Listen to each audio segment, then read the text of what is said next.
Welcome to my little space where heart and hook stitch up a place where we can together make a refuge, safe for all our sake.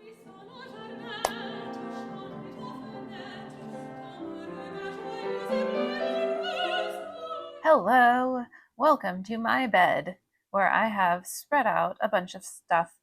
So I have my fabric here for doing the lining on these shirts. I've already cut out the panel to fit the inside front of this last shirt that I have, and I've got it pinned and I've stitched it halfway already.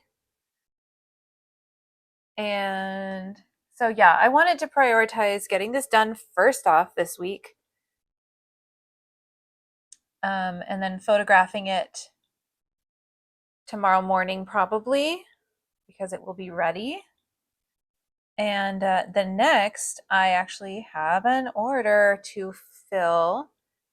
So, by the way, I really like these really long pins. These ones were from like buying dress shirts, like men's dress shirts. These pins came with them. This is one of my tongue ties mouth puppets that is completed. It's finished. However, I have an order from somebody who wanted one of these with visible gums, like babies have the ridge of gums. So what I'm going to do is I'm going to make this as though it has the teeth part of my pattern, but instead of using white for teeth, I'm going to use this pink for gums. So it will represent like a baby's mouth with the raised ridge of gums where you can kind of see that the baby teeth are underneath there. So I'll do that next. After I finish this, I'll probably get that done tonight. And then next, I want to finish up the spindle that I was working on filling up of more of my scrap yarn, my yarn scraps yarn. So I want to finish that last third spindle full, and then I want to ply all 3 balls of yarn and finish them. Here is my 29th Nana in my series Nana's Against Trump and Fascism. This one is Nana Bjork, named after Bjork, the singer. I've been a big fan for a long time. Here's my portrait of Bjork from an Australian artist. One of her songs has yarn as a metaphor for the love that you have with somebody else. Part of one line from that song goes, "Our love in a ball of yarn," and I've long since enjoyed using that as sort of my motto.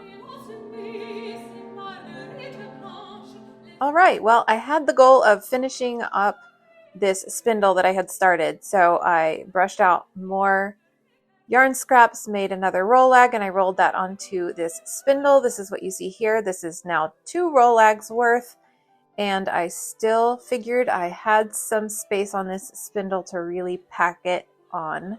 So I rolled another roll-lag, brushed out yarn, and made another roll-lag to roll and spin onto that spindle.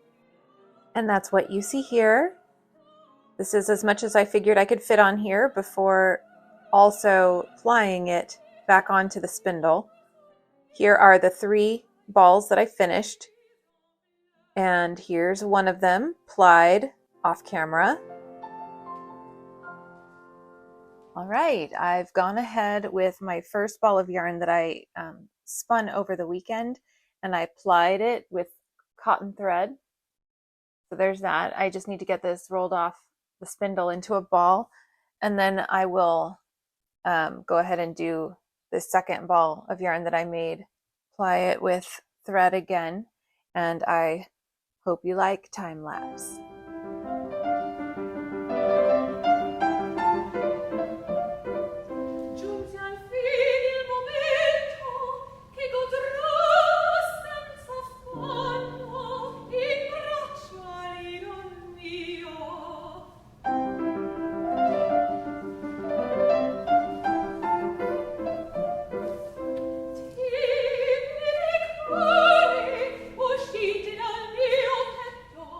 I I feel that I've gotten better at the spinning and the plying. The plying, I really feel like I have a technique down for it now where I'm not really letting any of it lose control like I was initially. And as long as I keep that ball of single sort of behind me or wedged and I don't let it drop and unspin itself. As you can see, I finished the mouth puppet with the pink gum-covered teeth. I also got an order for another Bernie doll, so I'm wrapping that up along with the mouth puppet to ship out today. And yeah, I guess I was correct in thinking that orders for those Bernie dolls would still keep on trickling in.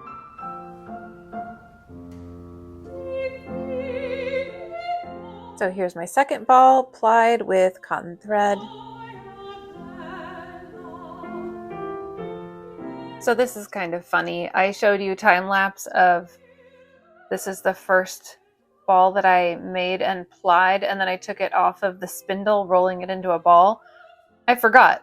I wasn't going to roll it into a ball. I was going to roll it around my arm like this as a skein, like I could, where I could tie it in 3 spots so it doesn't get tangled and I can soak it. So this was the second one that I plied on time lapse.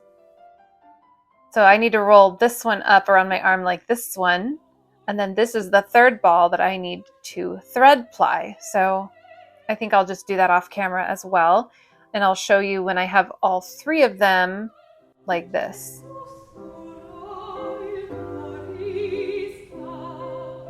As you can see, I finished lining this top and I got out in the morning in the golden hour that I like. Even though you have there's some harsh sunlight peeking through the trees on me, it's still all right for lighting. It's never exactly the same throughout the year, and that's okay. But yes, this is available in my shop now. I have a few available.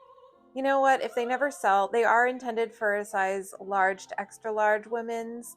And if they never sell, I could just wear them a little bit extra loosey-goosey like this. I think they work fine on me as well.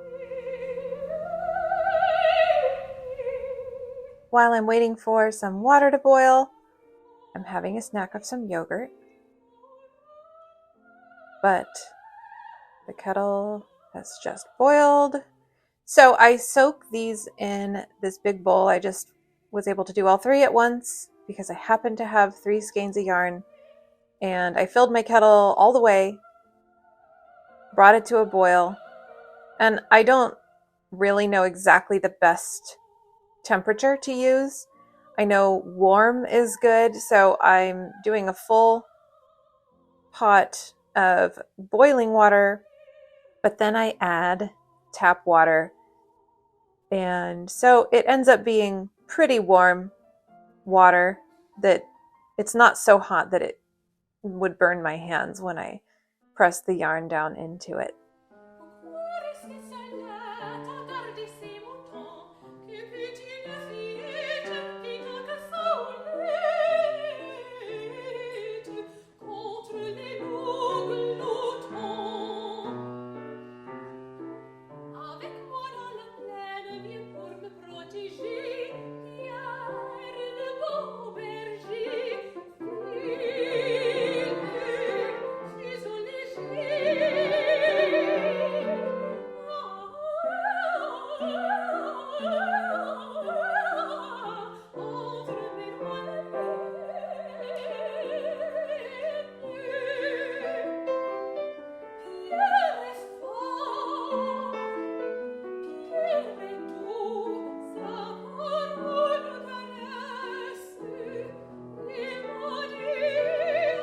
I'm realizing here it's still pretty darn hot, but I also could use more water in the bowl to fully saturate all 3 of these skeins.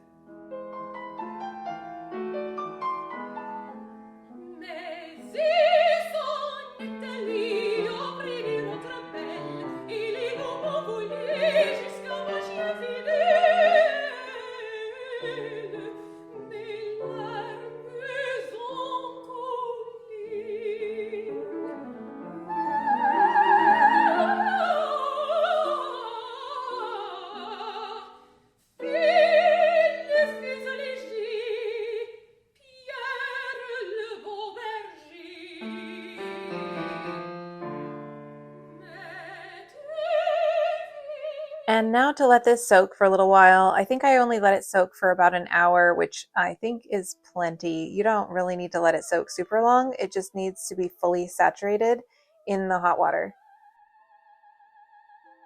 And then of course, to the backyard for the whacking.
If you decide to take up this craft for yourself, you will find out that this is the stage in the yarn making process that is good for getting out frustration, anxiety, aggression that's, built up in you while you were making the yarn. You want to take out your frustration on the US government, fascists, racists, that kind of thing. Just thwack that yarn with all that pent up anxiety and frustration and anger.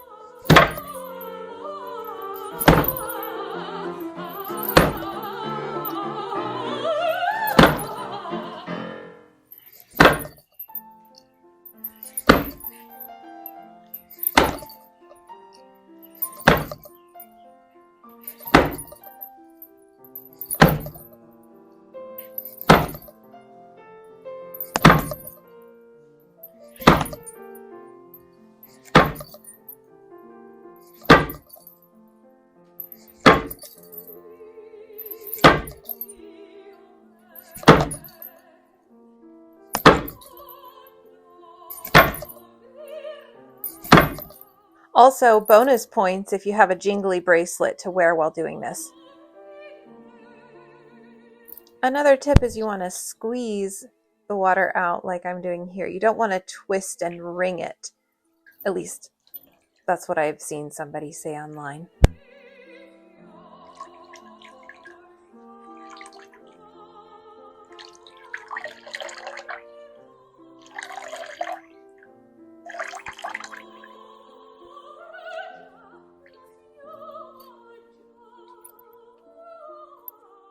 So we're speeding this up a little bit now. Take that, take that, take that, take that, fascists, take that, fascists.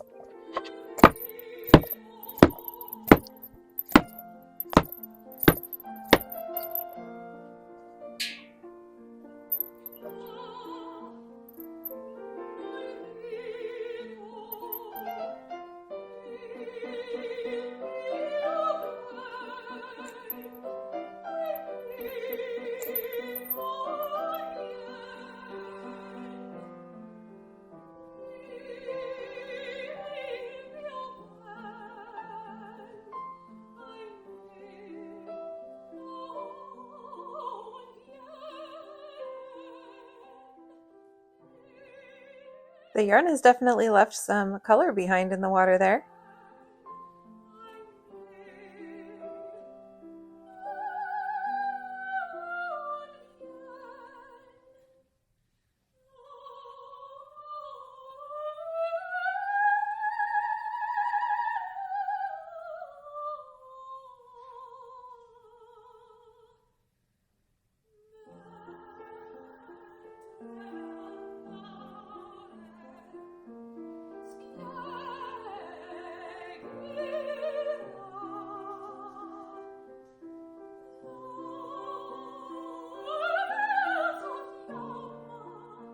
Now, I'm pretty sure I haven't quite hit 5,000 sales. However, I noticed that Etsy has now switched it up to say 5K sales in my shop. So I think they're rounding up, and that's okay with me. That's since 2011. So celebrate. Oh, and if you're familiar with Etsy at all, you may have noticed that I don't have my Star Seller badge this month. And the reason is because I didn't respond to somebody's message to me within 24 hours.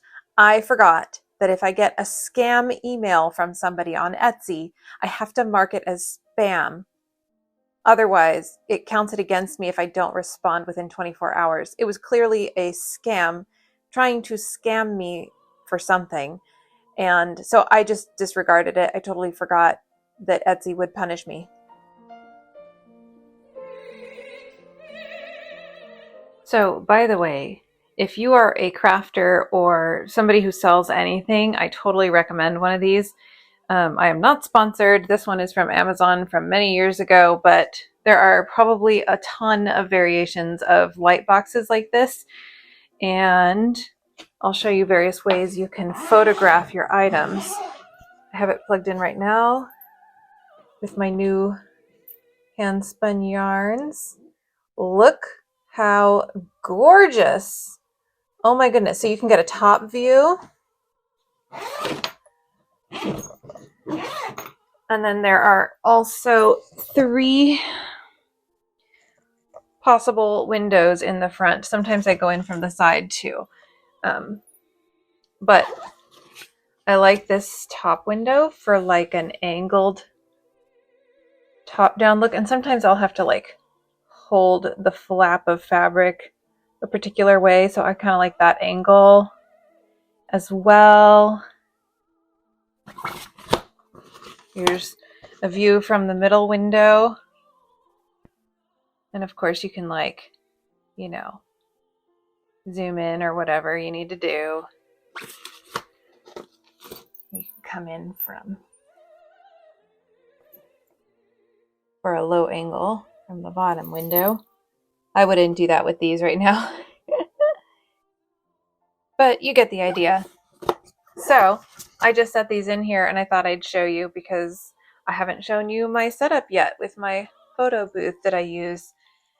As you can see, it works pretty great. So, and look how pretty these yarns are. My goodness. This one has a lot of this black and green, and you know what that's from? That's from batch making the inauguration Bernies with the green sweaters and the black for the black pants. When I was thwacking these, I only got one little piece, one little length of white eyelash yarn that fell out. Otherwise, everything else has stayed in. Some of the pieces that got spun into here I wasn't able to pull them completely apart. So like right here is an example. But if I did it just right, it was able to get, I don't know, bound in there, kind of glued in there from the initial twist, but then also the thread plying kind of helps to glue it in as well. So most of the places where I have scraps like this that don't fluff out, I was able to secure, like I said, except for just the one piece that fell out during the thwacking stage. So these have just been brought in from outside. It's a hot day today in the 90s and they are thoroughly dry. They dried pretty quickly. So I'm excited to start making some granny squares with them this weekend. And here they are photographed and edited. This is the angled top-down view. This is the straight-on top-down view.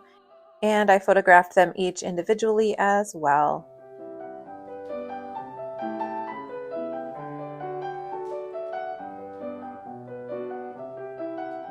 Over the weekend, I did end up getting one order for a Ruth Bader Ginsburg collar, and I do have this last one available.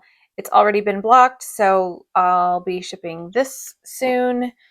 And the next time I get any orders for those, I'll probably make up a whole stack of them again to have on hand.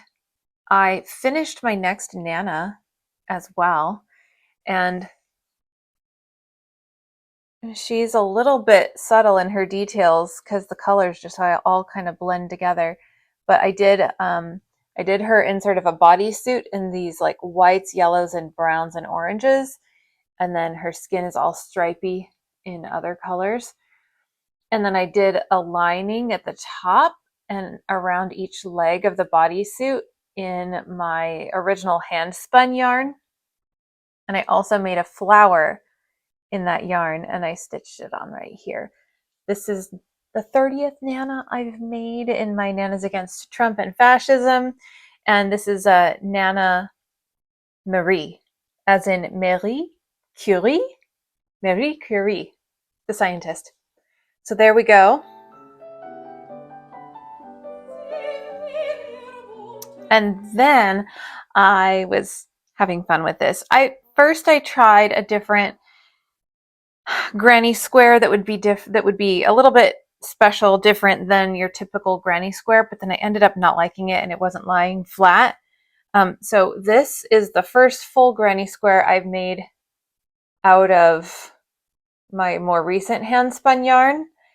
And it's really hard to when you're not seeing it, I feel like in person, it's harder to see how pretty it is. In person and under nice lighting, it is so gorgeous. There's so many colors and there's so much shine. And so this right here took almost 2 of those skeins that I made. I made 3, which I've shown you. This took almost 2, and this is the one you can see around the edge here. I finished with the one skein that had all that green and black, and this one I began in the center with the rest of that green and black. It was because this was almost 2, the last of the second one went into this one, and then the third skein went for the rest of this square in progress. So at the moment, I don't have any orders, anything I have to make. It's still a week and a couple days till the next Nana I'll have to have ready. So just going with this and kind of excited about making some granny squares. This is a very long-term project.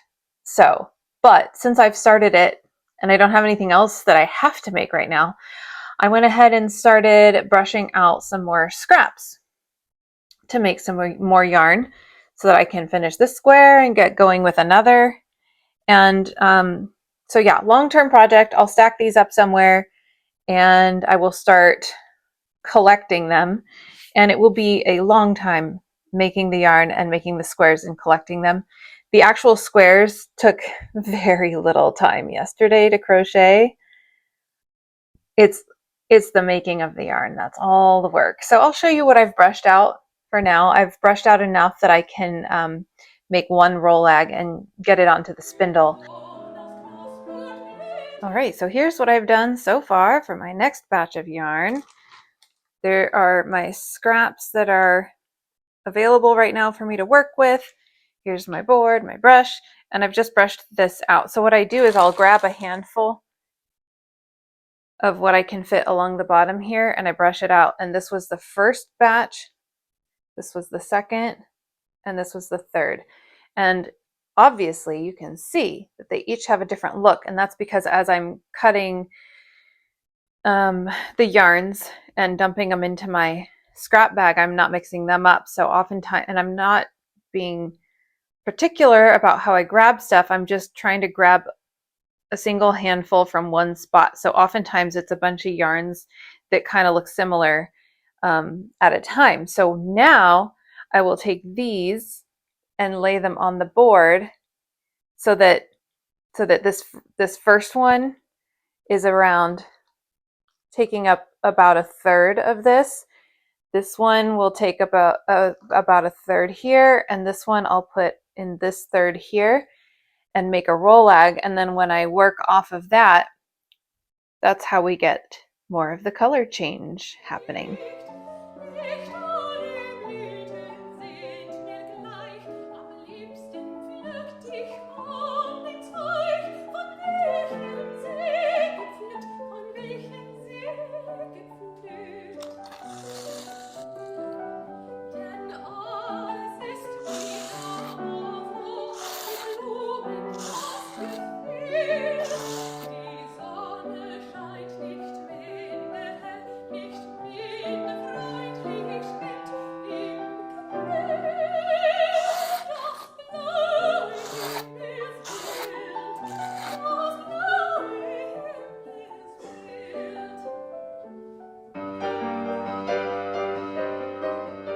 You'll see from time to time I find a piece of yarn that has not been properly brushed apart, so then I just do it real quick by hand and then toss it on in there.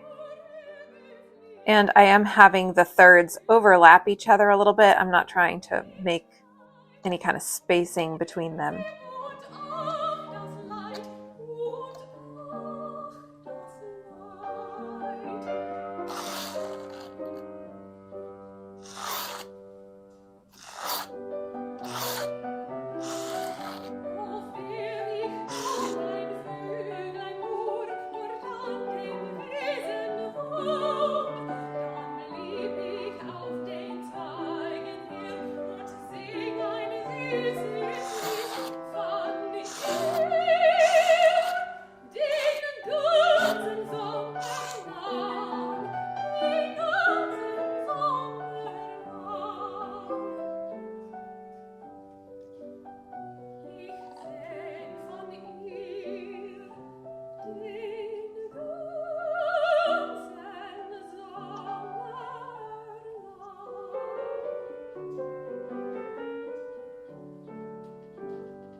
This greenish section that I'm putting in the middle, you see those darker strands?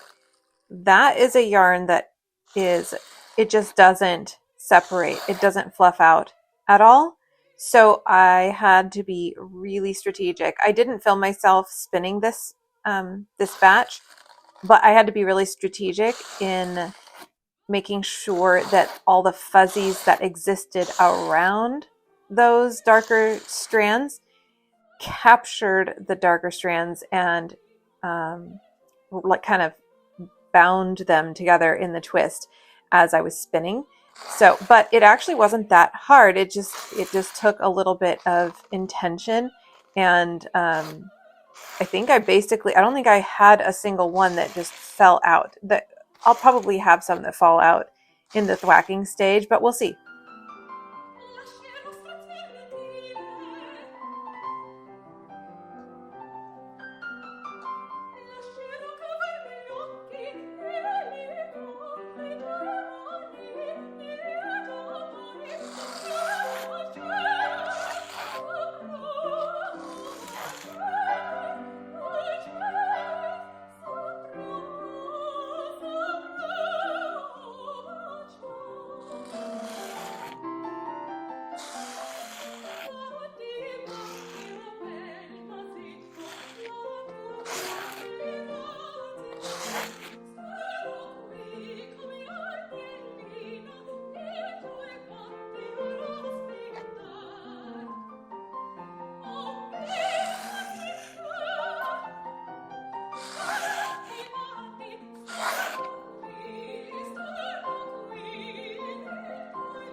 Here's that roll lag all spun into a single. Here is the next batch ready to go. Here it is, about to be rolled off of the board.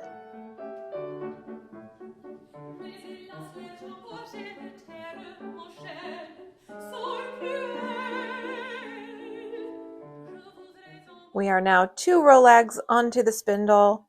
I will still do a third, but I'm not going to do it today because I have an order for something I can make. I got a custom order for a shrug that I've never made before. It's a pattern that exists already called Royal Shrug by Anastasia Smith. So I gathered up these 2 options from what I happen to have on hand right now for my customer. And if she likes one of these, I'll do one of these. If not, then I will go ahead and do some shopping to get something as close to the original as I can. I feel both of these yarns have a pretty special, unique quality about them. The one on the left has sequins. That's why I'm showing you in a video so you can see them sparkle. Otherwise, it's hard to see. They're teeny tiny.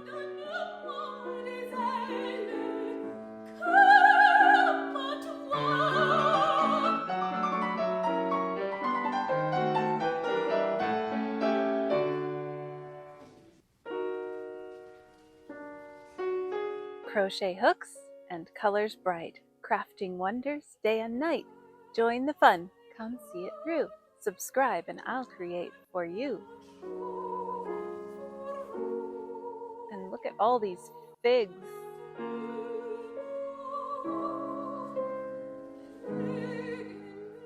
Look behind my house. There's an old olive orchard.